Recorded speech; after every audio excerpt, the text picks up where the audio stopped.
कहते हैं जी। कि दूध से निकलती है मलाई, मलाई से निकलता है मक्खन, मक्खन से निकलता है घी। वो है दूध का असली निचोड़।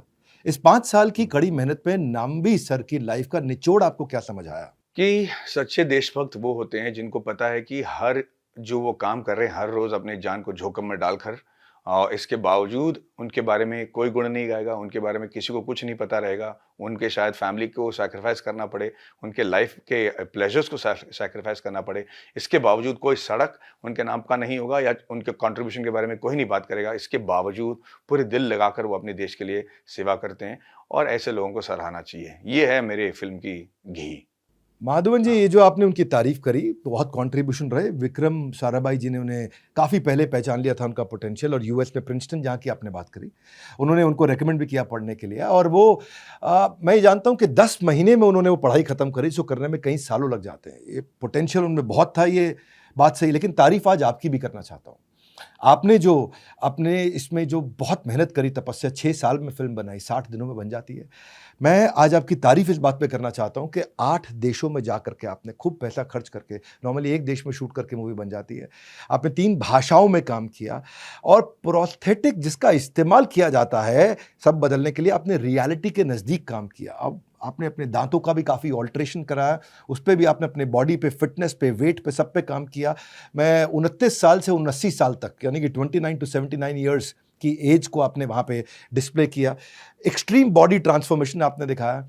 इतना क्लोज आप इस कैरेक्टर के लिए रहे वहाँ पे, कैसा एक्सपीरियंस रहा आपका? भाई साहब, मैं सच बता रहा हूँ, मैं मतलब तारीफ़ नहीं करना चाह रहा, लेकिन जो सैक्रिफ़ाइस डॉक्टर नंबी नारायण ने हमारे देश के लिए की है ना, उसके सामने सिर्फ़ मैंने ही नहीं, लेकिन पूरे यूनिट ने पिछले 6 साल से जो काम किया है, दैट इज़ नथिंग।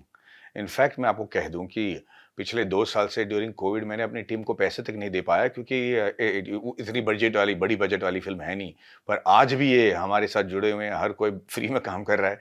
वो सिर्फ़ इसलिए कि हमको सब लगता है कि डॉक्टर नंबी नारायण जी के बारे में दुनिया में लोगों को पता करना बहुत ज़रूरी है, उनको जानना बहुत ज़रूरी है।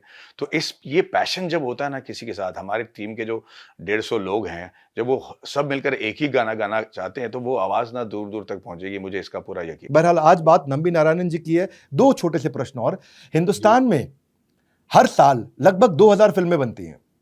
क्राइम पे, थ्रिलर पे, ड्रामा पे, लव स्टोरी पे, हॉरर पे, मसाला पे, सब बनता है। साइंस टेक्नोलॉजी में मैंने लगभग 3 चीज़ें मुझे याद आती है, एक मिशन मंगल, एक रॉकेट बॉयज़, एक वेब सीरीज़ आई थी, एक परमाणु।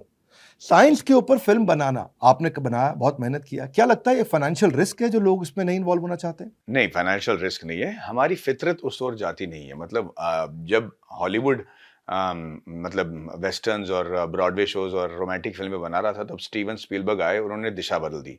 और उस दिशा बदलने की वजह से हमको आज भी लगता है कि अमेरिका सबसे पावरफुल कंट्री है, जहाँ सिर्फ़ अमेरिकन्स पूरे देश को बचा सकते हैं, पूरे दुनिया को बचा सकते हैं। और इस अटेम्प्ट के लिए उनको बधाई देनी चाहिए, because they completely marketed the image of America like that.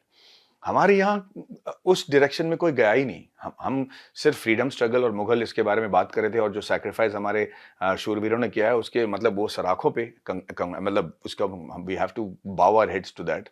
पर एक और क्षेत्र है जहाँ हम बहुत ही माहिर हैं, आज भी दुनिया में सबसे ज़्यादा माहिर हैं, which is technology, IT, engineering as well as space travel and interplanetary travel. पर उसके बारे में हम पिक्चर इसलिए नहीं बना पाते क्योंकि nobody is inclined like that. और जब अमेरिका बनाता है कोई फ़िल्म लाइक स्टीव जॉब या इंटरस्टेलर या अपोलो 13, तो हम तुरंत मान लेते हैं कि वो बिल्कुल सही कहानी है, बिल्कुल करेक्ट है। पर हमें भी यहाँ बनाना चाहिए सुंदर पिच्चई, सत्येंद्र, आर्यभट्टा और राजराज चोलन पर। मुझे लगता है कि ये लोग कमाल के टेक्नीशियंस रहे हैं, कमाल के इंजीनियर्स रहे हैं, और आज भी चाहे वो वेब 3 हो या मेटावर्स हो, कितने हमारे इंडियन इंजीनियर्स इस पे लगे हुए हैं, और कितने लोग दुनिया को बदल रहे हैं, इंटरनेट को पूरी हुलिया बदलना चाह रहे हैं। आज वो 15-16 बिलियन डॉलर के वर्थ हो गए हैं, पर उनके बारे में हम नहीं जानते, और ये जानना बहुत ज़रूरी है। और ये जानने के लिए मुझे लगता है कि फ़िल्म इंडस्ट्री के लोगों को भी रिसर्च करना चाहिए।